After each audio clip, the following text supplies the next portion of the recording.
Salut les investisseurs malins, j'espère que tu vas bien. Je m'appelle Gabriel Jarosson et aujourd'hui, je vais te parler de la startup Mascara en levée de fonds sur WeSeed. On va analyser cette startup ensemble à partir de mes critères d'investissement et on va essayer de déterminer ensemble si c'est un bon investissement ou pas. Avant de commencer, si c'est ta première fois ici, si ce n'est pas déjà fait, je t'invite à cliquer sur le bouton s'abonner juste en dessous de cette vidéo pour t'abonner à la chaîne YouTube Léonis, ne rater aucune de mes vidéos dès que je les publie et rejoindre plusieurs milliers d'investisseurs malins.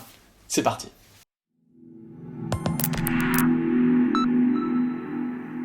Je suis donc ici sur le site web de WeSeed et sur la page de la startup Mascara qui, méfie-toi des apparences, tu le sais peut-être, ne fait pas du tout du mascara. Ça n'a rien à voir, on va pas du tout parler de maquillage aujourd'hui. Et je suis également armé de mes critères d'investissement gagnants qui sont ici. Et comme d'habitude, si tu ne connais pas ces critères d'investissement, si tu ne les as pas encore lus en détail, je t'invite avant de regarder cette vidéo d'aller les télécharger. Le lien est juste en dessous dans la description. Tu peux télécharger le document, il y a simplement à me laisser ton mail, c'est entièrement gratuit. Tu les reçois tout de suite dans la foulée et c'est un document de quelques pages que je t'invite à lire pour mieux comprendre mon raisonnement par rapport à ces critères. Là, j'ai simplement indiqué des mots. Mais je t'invite à mieux comprendre de quoi je parle en les téléchargeant. Si tu les connais déjà, eh bien on y va. Comme d'habitude, j'ai regardé la petite vidéo de présentation et j'ai pas étudié le projet en détail. Ce que j'ai compris, ce que je sais, c'est que c'est un projet de dessalement d'eau de mer grâce à l'énergie solaire et sans batterie.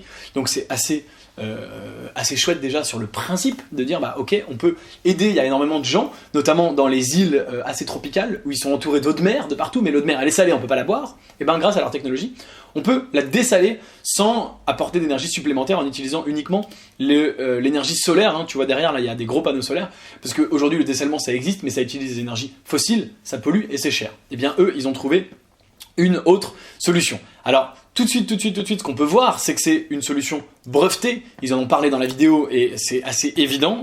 D'ailleurs, on va les regarder. Voilà, publication d'un brevet, les 18 brevets déposés, d'accord, donc etc.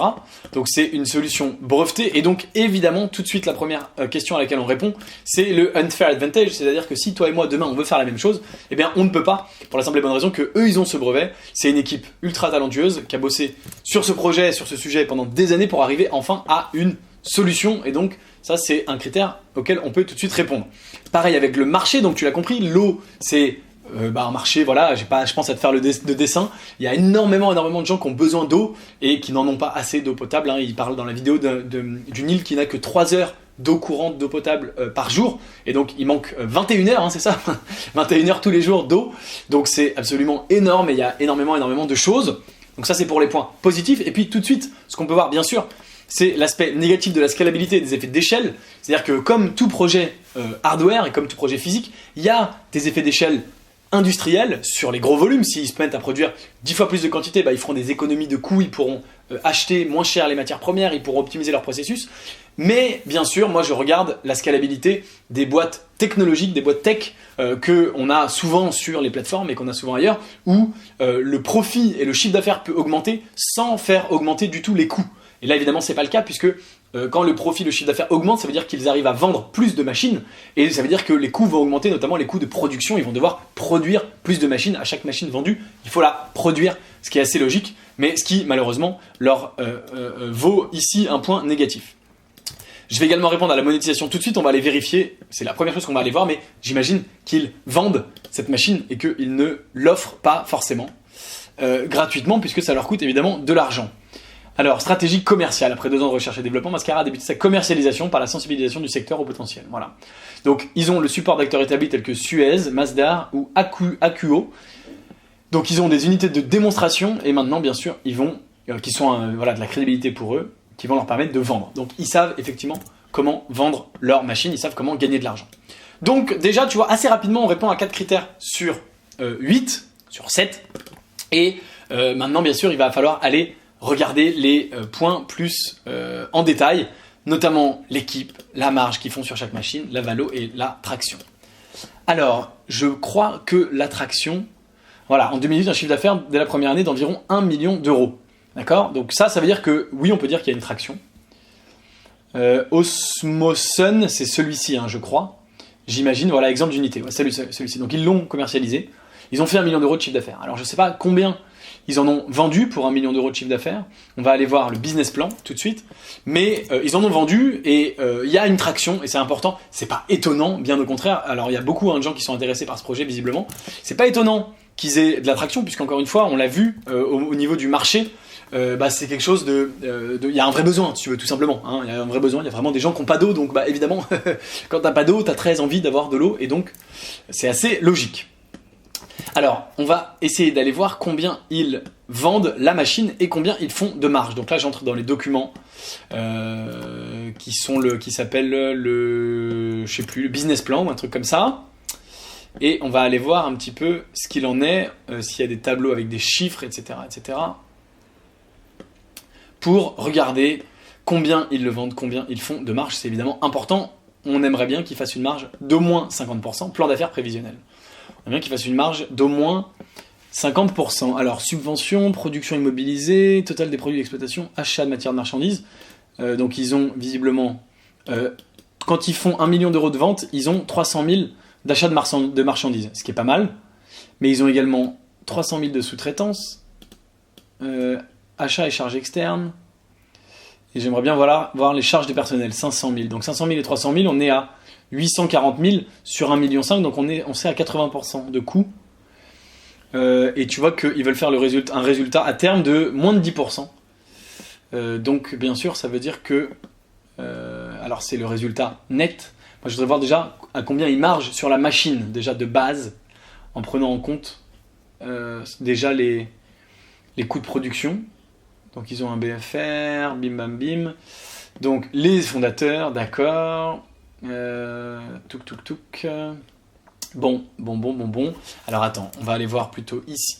Hop là, qu'est-ce qui se passe? Ok. L'équipe, l'idée, les données financières. Donc on a le résultat. Alors, excédent brut d'exploitation, CA. Donc le BE, tu vois, représente aujourd'hui 100 sur 2,7 millions en 2019, prévisionnel. Et à terme, 3 sur 24. Donc 3 sur 24, on est à 12%. Donc on est très très inférieur à la marge de 50% qu'on vise.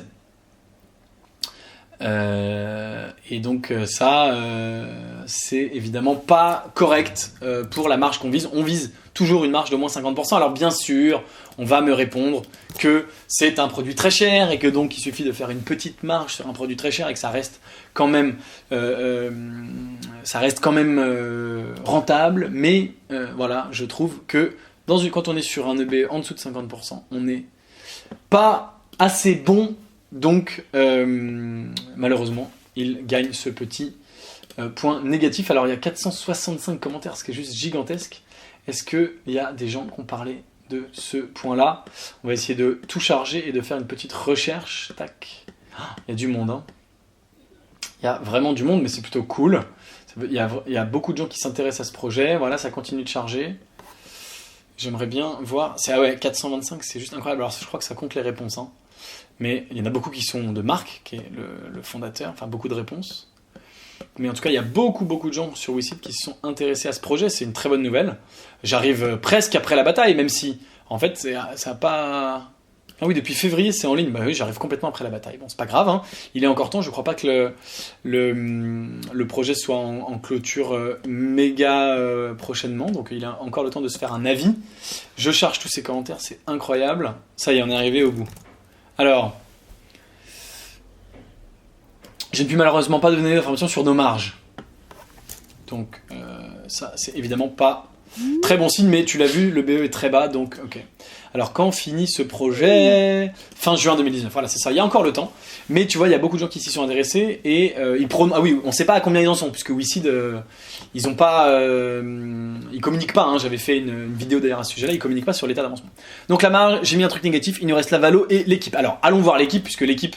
J'ai cru comprendre que c'était très chouette. On a Marc Vernier qui s'implique depuis 40 ans en recherche et développement et industrialisation sur le terrain dans le domaine de l'eau, du solaire et de l'éolien. Ils ont 18 brevets. Enfin, Marc Vernier a 18 brevets. Ils ont 60 millions de personnes en eau potable.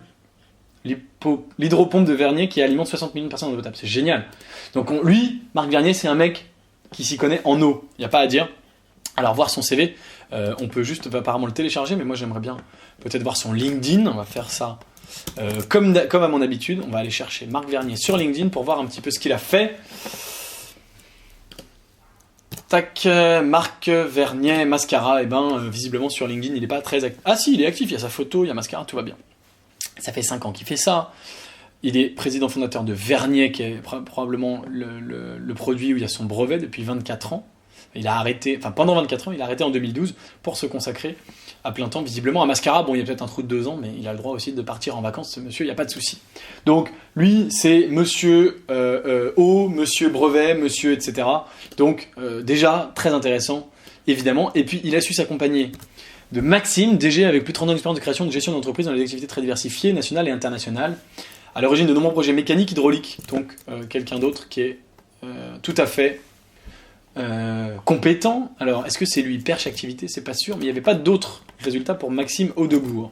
Alors, on va aller voir son CV finalement, puisqu'ils veulent nous le faire télécharger. Formation, expérience professionnelle, ouais c'est ça, perche activité, conception d'équipements destinés au secteur. Donc, il a été co-créateur et gérant d'une SARL pendant 19 ans. Et avant ça, créateur et président pendant 6 ans d'une société d'automatisme de maintenance industrielle. Donc voilà, bon, une équipe très expérimentée.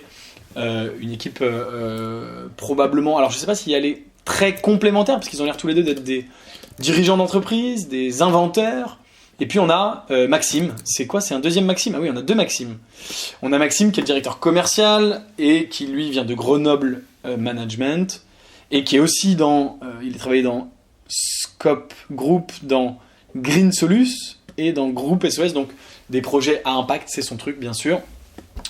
Il a d'abord bossé chez Carrefour, bon ok, donc il a une expérience de vente, donc une équipe, 2 inventeurs qui sont sur la partie probablement technique, brevet, et un vendeur qui à mon avis est pas au capital, fondateur, mais on sait pas en fait, qui sont les fondateurs, et entreprise 10%. On ne sait pas qui sont les 3 fondateurs. Je ne sais pas si Maxime a du capital ou pas, mais Maxime Thérillon, pardon. Mais par contre, Maxime Audebourg probablement a du capital puisqu'il est DG, et Marc Vernier, fondateur, ils ont mis un S. Et donc, voilà, c'est... Bon, je pense que c'est une équipe complémentaire, c'est une équipe de haut vol. Quand on a un Marc Vernier, je le connaissais pas évidemment, mais voilà, tu vois son parcours. Bien sûr, moi j'aurais bien aimé que Maxime soit associé au capital. J'ai pas la réponse parce que ça veut dire qu'il y a une complémentarité. Il y a un profil inventeur, tech, etc. et un profil commercial. Mais même si Maxime n'est pas au capital, j'ai des gros doutes. C'est quand même, on peut pas dire que c'est une mauvaise équipe, c'est quand même une très bonne équipe, notamment grâce bien sûr à Marc Vernier. C'est pas pour sous-estimer ce que fait Maxime Audebourg, mais tu l'as vu, le profil de Marc Vernier évidemment est assez chouette dans le bon sens du terme, et donc assez intéressant. Et nous arrivons à la valorisation qui est indiquée ici sur le site WeSeed et que tu vois, et je trouve que cette valorisation est tout à fait correcte pour une boîte qui a fait 1 million d'euros de chiffre d'affaires l'année dernière, même s'ils font pas de marge, avec tous les brevets. Et avec, bien sûr, le prévisionnel de cette année faire 2,7 millions de chiffre d'affaires. Donc on est quasiment à une valo équivalente au chiffre d'affaires prévisionnel. Alors le chiffre d'affaires, ce qui compte, c'est la marge. La marge, elle n'est pas très élevée, puisque donc tu vois que la marge cette année devrait être... le résultat net devrait être de 8 000 euros. Donc on est sur... on est sur sur plus de 500 fois le résultat net. On est à 0,2%, moins de 1%. Donc on est à 500 fois le résultat net en valo, le résultat net de l'année prochaine. Donc en gros, bon, ils perdent de l'argent, mais c'est une start-up, c'est normal. Alors c'est une start-up et à la fois un projet industriel, c'est là où ça brouille un peu les lignes, bien sûr. Mais voilà, c'est une valo qui me paraît correcte si tu crois en ça. Il y a bien sûr un côté en plus sympa où tu te dis, j'aide ces personnes-là. J'aide un certain nombre de personnes au travers l'accès à l'eau dans les îles, des gens qui ont besoin, etc. Donc il y a un côté sympa, et la valo n'est pas horrible. La valo proposée n'est pas du tout horrible, et bien sûr WeSeed a fait du bon boulot, je pense, de négociation avec Mascara pour obtenir pour les investisseurs une bonne valo. Voilà, c'est tout pour mon analyse de Mascara, c'est tout pour aujourd'hui. Dis-moi en commentaire ce que tu en penses. Est-ce que tu es d'accord, pas d'accord avec tous ces points? Comme d'habitude, c'est pas parce qu'il y a des points rouges que je ne vais pas investir, et c'est pas parce que parfois il y a des startups où il y a que des points verts où j'investis forcément. Si tu veux savoir si j'investis à titre perso ou pas dans Mascara, je te donne rendez-vous dans mon club privé Léonis Investissement, club privé d'investissement en startup. Le lien est juste en dessous dans la description. Dans ce club privé, non seulement je te donne mes décisions d'investissement sur quand je fais des vidéos comme ça toutes les semaines sur les startups qui sont sur les plateformes, je te dis oui ou non j'investis, mais en plus et surtout, je te propose des opportunités d'investissement dans des startups qui ne sont pas sur les plateformes, des startups des opportunités d'investissement que tu n'aurais pas si tu n'étais pas membre du club privé, qui sont des startups à très très haut potentiel en France et dans la Silicon Valley, dans lesquelles j'investis à titre personnel. Donc si tu veux investir avec moi, eh ben, t'es le bienvenu dans le club privé. Le lien est dans la description juste en dessous, et bien sûr tu n'as simplement qu'à cliquer et laisser ton mail pour entrer dans le process pour rejoindre le club privé. C'est tout, merci de m'avoir regardé jusqu'au bout. Si la vidéo t'a plu, aime-la, partage-la. Si t'es pas encore abonné à la chaîne YouTube Léonis, évidemment c'est le moment de le faire. Moi je te dis à très bientôt pour une prochaine vidéo, et en attendant une autre vidéo de moi, tu peux regarder une vidéo déjà en ligne sur ma chaîne, juste au-dessus de ma tête. Ciao.